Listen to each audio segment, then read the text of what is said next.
Version 3.6 has some very good banners, but which ones are actually worth pulling on? That's what I'm going to be talking about in today's video. Starting, of course, with the first new character coming in version 3.6, being Qingxiao.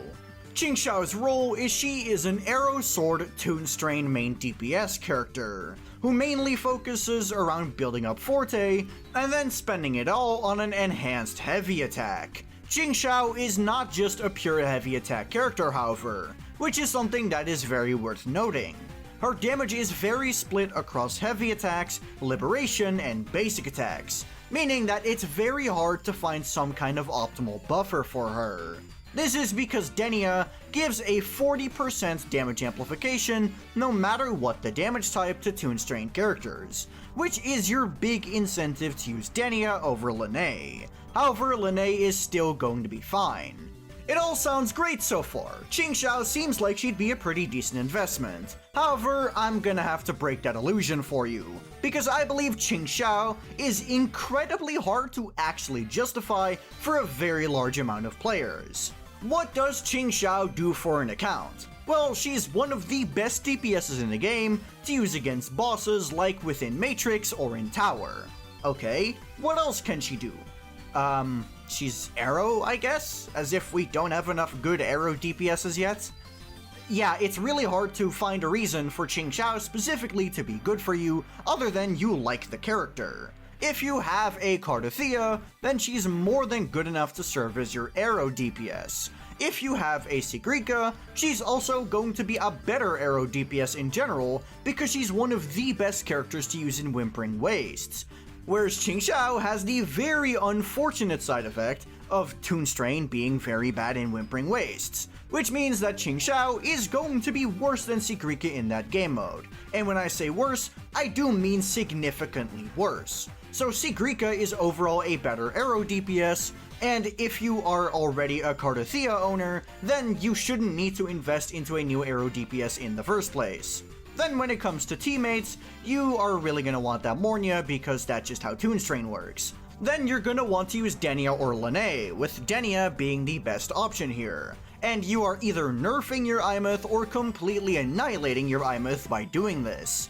If you take Denia, you're completely making Imeth Fusion Burst no longer worth playing, and you're also taking Mornye, which means Imeth Toon Rupture is also significantly nerfed. If you choose to go with the Lene variant for Qingxiao, then you do get to play Imeth Fusion Burst, but this is the worst of her two modes, so you're still nerfing your Imeth. And considering that we recently found out that she is the most popular character across every single region, I'm gonna go out on a limb and say you own Imeth.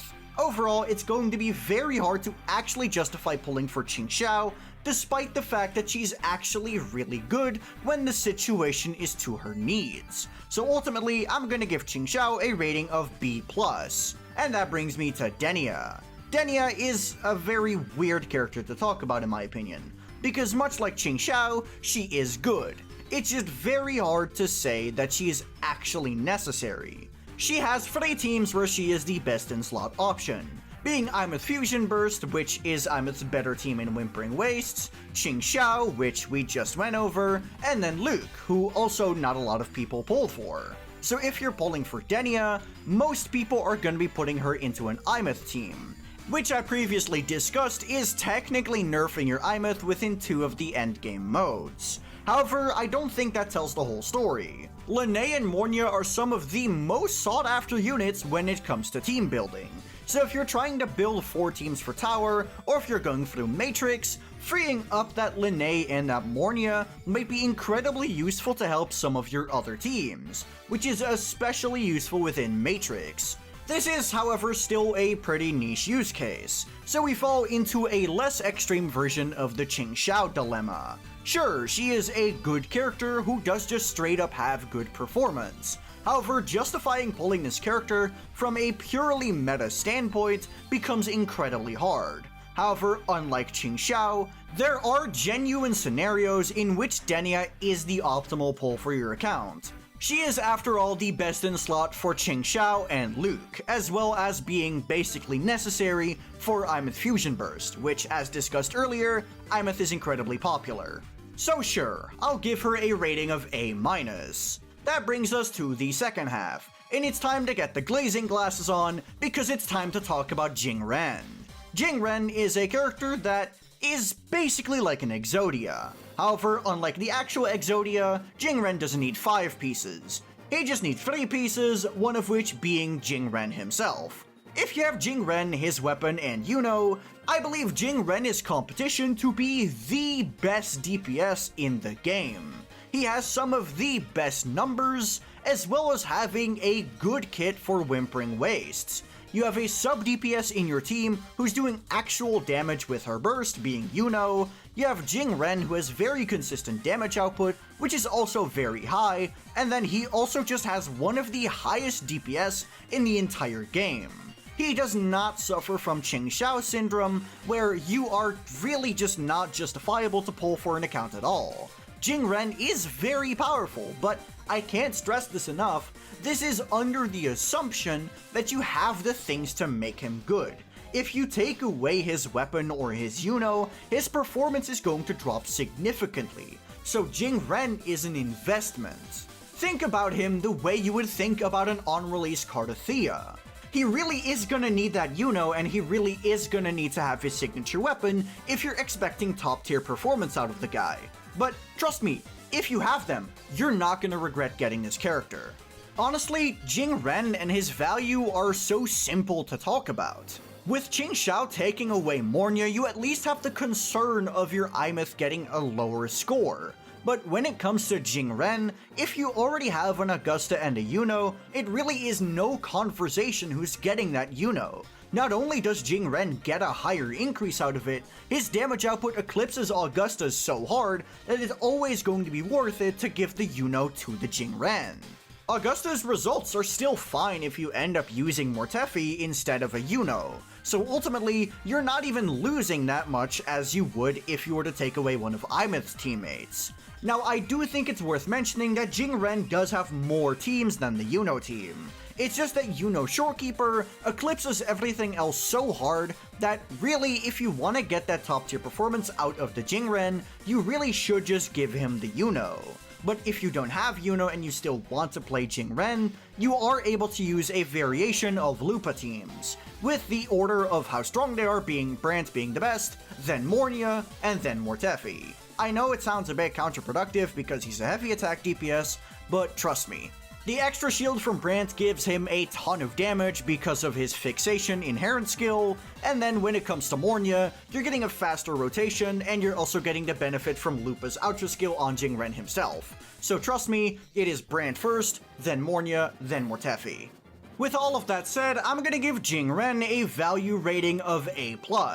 Because while he is more expensive than most DPSs to get going, once he does get going, trust me, he's going to show his value.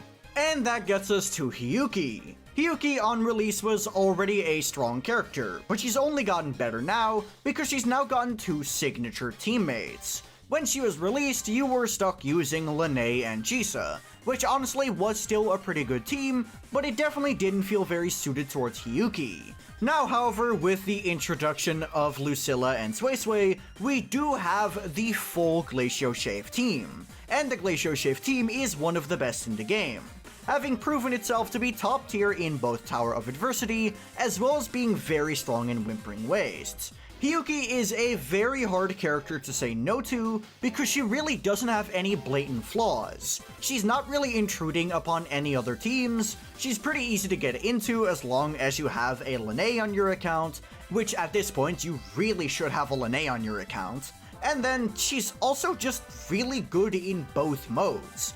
The one thing that I do think is worth mentioning about Hiyuki is that her signature weapon is a very large damage increase across the team. However, considering the fact that we're talking about a main DPS character, when is the signature weapon not a very large increase towards the team? So honestly, there's not really that much to note about the character.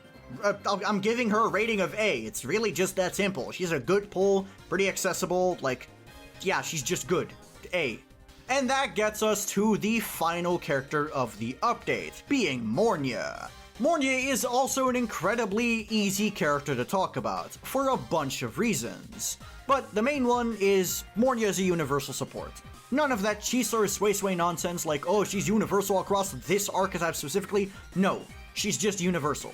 The way I'd say it is Sway and Qingxiao are universal across specifically negative status, whereas Mornye is universal everywhere with a particular specialty when it comes to toon break teams. Her outro skill is universal. She also has a universal set, and when used with Lene, who is a very universal character, she has a universal damage bonus buff. So overall, yeah, Mornye is pretty universal. You can chuck her into a ton of teams, and even more so once you start putting Lene into the mix, who, like I said earlier, if you don't have a Lene at this point, what are you doing?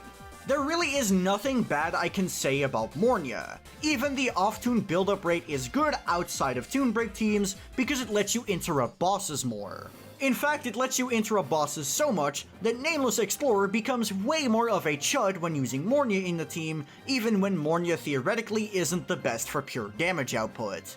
So yeah, Mornye, great character, no notes, S tier. There's literally no complaints I can have about this character.